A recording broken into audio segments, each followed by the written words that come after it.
Энэ хичээлийг үзснээр бид юмыг хурдан нүдлэн цээжилж ой тогтоолтоо сайжруулах зорилготой.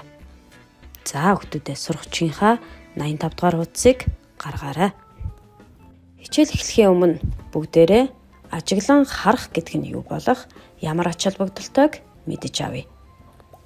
Харааны мэдрэхүйгээ сайн ажилуулаагүйгээс тухайн зүйл ой тоонд муу тогтож үлдэх нь элбэг. Хэдий сайн харж ажиглаж чадна, дараа нь сэргээн санахад төдий чинээ амар байх болно. Иймээс хүүхдүүдээ дасгал даалгавруудыг гүйцэтгэхдээ маш сайн харж ажиглах нь чухал байх нэ. Дасгалуудыг гүйцэтгэхээс өмнө зургийг халахлах цааснуудыг урьдчилан бэлтгээрэй хүүхдүүдээ. Дасгал 1. Тэгшүнцэг доторх дүрсүүдийг ямар байгааг харж тогтоо. Дараа нь цаасаар халахлж хажуугийн тэгшүнцэгтэд зур. За даалгаврыг гүйцэтгэхийн өмнө тэгшүнцэгтүүд дотор ямар өнгийн дүрсүүд байна вэ? Мөн хаана байрлаж байгааг сайтар ажиглаарай.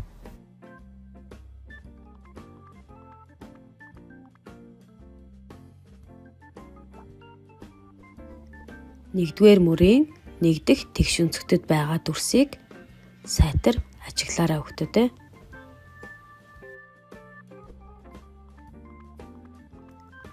За зургийг бэлдсэн цаасаараа халахлаад тэгшүнцэгтэд ямар өнгийн, ямар дүрсүүд байсныг хажуугийн тэгшүнцэгтэд зураарай.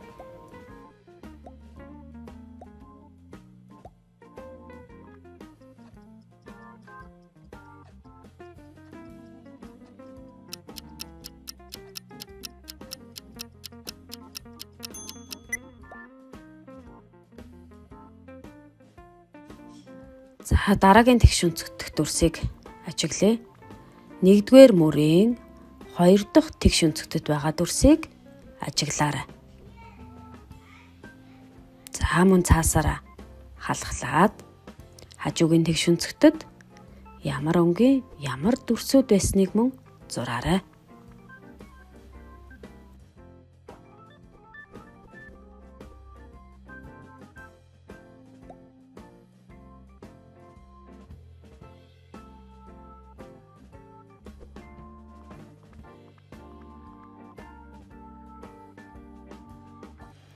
Дараагийн дүрсүүд 2 дугаар мөрийн 1 дахь тэгшүнцэгтэд байгаа дүрсийг ажиглаарай.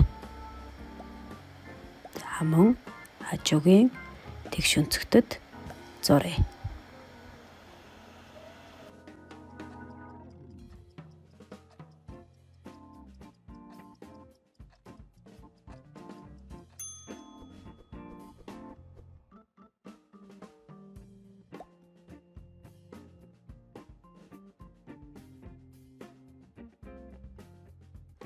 Хоёрдугаар мөрийн 3 дахь тэгшүнцэгтэд байгаа дүрсийг ажиглаарай.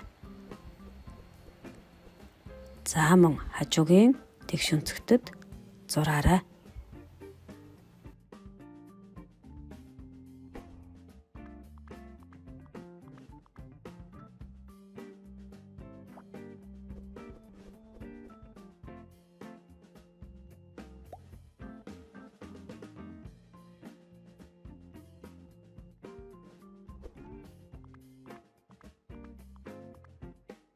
Дасгал 2.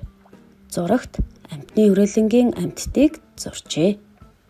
Зургийг сайтар ажиглаж 1 минутын дотор ямар амьтд байгааг цээжилж тогтоогоорой.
За 6 ажигласан бол мөн цаасаараа халахлаад дараах асуултуудад хариулаарай. Зурагт нийт хэдэн амьтан байсан бэ? Хэдэн шувуу байсан бэ? Халуун орны амьтад хэд байсан бэ? Хэдэн амьтан үр зулцахтайгаа байна вэ? Дараагийн асуулт: манай оронд амьдардаг ямар амьтад байсан бэ? За сайтар бодоод хажуудаа байгаа аав ээжтэй юм уу, ангийн найзуудтай хариулаарай. Доорх зурагт ямар амьтад байгааг цээжилж тогтоогоорой хүүхдүүдээ. За дараа нь номоо хаагаад амьтдыг цээжээр нэрлээрэй. Нийт хэдэн амьтан байсан бэ? Хэдэн шувуу байсан бэ? Шувуунаас өөр ямар амьтад байсан бэ? Нийт хэдэн хүл байсан бэ? Дасгал 4. Зургийг 30 секунд ажиглаад асуултад хариул.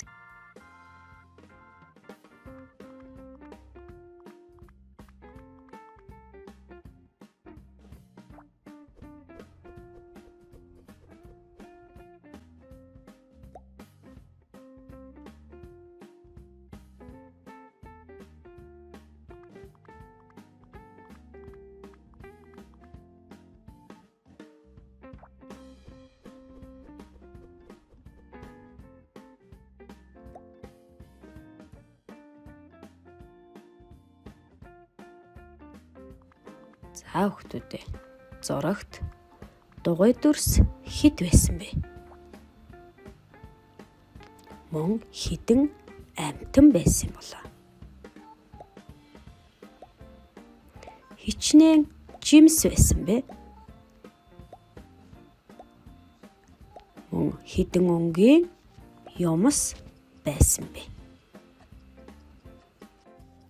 За мөн дараах зүйлсүүд хэд байсан бэ? Шувуу, бөмбөлөг, мөөг, жимс, туулай. Эдгээр ажигласан зүйлс маань хэдэн ширхэг байсан юм бол? За багштайгаа зөв тулгаад хараарай.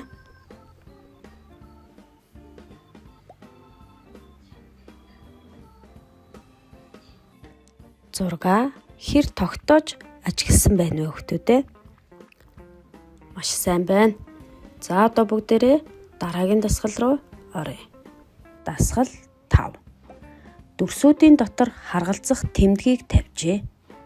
Ямар дүрсэд ямар тэмдэг харгалзаж байгааг 1 минутын дотор цээжлээд дараах асуултад хариулаарай.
Ямар дүрсүүд байсан бэ?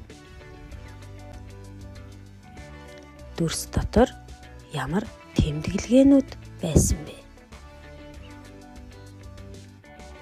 ямар өнгөтэй дүрсүүд байсан бэ? За хүүхдүүд маань өөрсдийн цээжилж тогтоосноо шалган багшийнхаа асуултанд оновчтой сайн хариулж байгаа гэдэгт багш нь итгэж байна. Доорх дүрсүүдэд ямар тэмдэг харгалзах вэ? Харгалзах тэмдгийг дүрсүүдийн дотор зураарай. Өмнө ажиглаж тогтоосноо эргэн санаараа өгтүүдээ. Дүрсүүд дотор ямар тэмдэглэгээ байсан бэлээ? За багш нь 1-р мөрөндөх дүрсүүд дотор харгалзах тэмдгийг зуръя. За хүүхдүүд та бүхэн үргэлжлүүлэн зураарай. Дасгал 6. Доорх өгүүлбэрүүдийг 2 удаа уншаад номоо хаагаарай. Дараа нь цээжээр ангийнхандаа юм уу гэр бүлдээ уншиж өгөөрэй. За багштайгаа цуг уншия. Эцэгтэй зах явжээ. Захаас лууван, төмөс, байцаа, манжин, сонгон авч иржээ. За хүүхдүүдээ бие дагаад уншаарай.